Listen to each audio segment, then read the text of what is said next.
Big boss season 9 में रिमी सेन नजर आई थी और अपनी बोरियत की वजह से अपने कुछ भी टास्क परफॉर्म ना करने की वजह से वो बहुत ज़्यादा लाइमलाइट में रही और उस सीज़न में उन्होंने शोहरत बटोरी थी। हाल ही में उन्होंने रिवील भी किया था कि बिग बॉस में 59 डेज रहने के लिए उन्हें 2.25 करोड़ का हेफ्टी अमाउंट पे किया गया था बिग बॉस के मेकर्स के जरिए से। लेकिन अब रिमी सेन वापस इंडस्ट्री में वापसी कर रही हैं। 10 साल तक वो इंडस्ट्री में डीएक्टिव थी, उन्होंने इंडस्ट्री को गुड बाय कह दिया था। क्यों गुड बाय कहा था और अब क्यों वापसी कर रही हैं, चलिए आपको डिटेल्स बताती हूँ। नमस्कार दोस्तों, मैं हूँ ज्योति नाहक और स्वागत कर रही हूँ आप सभी का शुद्ध मनोरंजन में।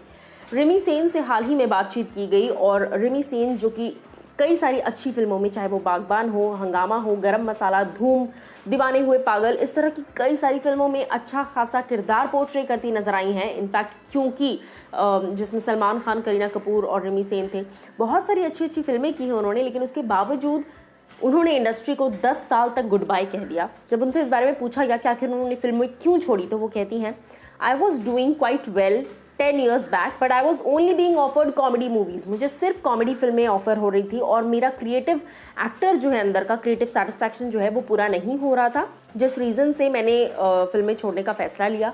और जो भी फिल्में मैंने की थी वो सिर्फ नेम सेक के लिए थी।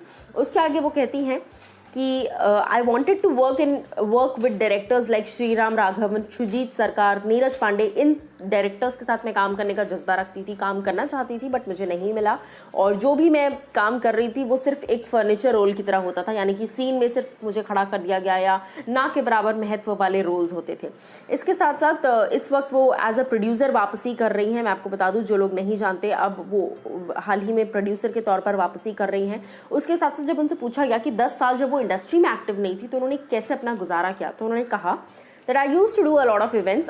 I also produced a film और I am working on a couple of projects as a producer। एक प्रोड्यूसर के तौर पर हालांकि वो काम कर रही थी और उन्हें बेनिफिट्स मिल रहे थे, लेकिन एज एन एक्टर वो डीएक्टिवेटेड थी।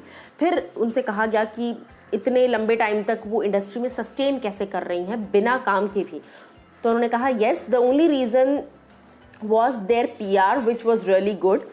Hard work is not the only option, hard work is not the only key to success। To have a long life here, you have to have a strong PR and lobby here, which I didn't have at that point of time। यानी कि उस वक्त मेरे पास ना ही कोई strong lobby थी, ना ही कोई strong PR था, और इस इंडस्ट्री में सस्टेन करने के लिए आपको PR की सख्त ज़रूरत होती है।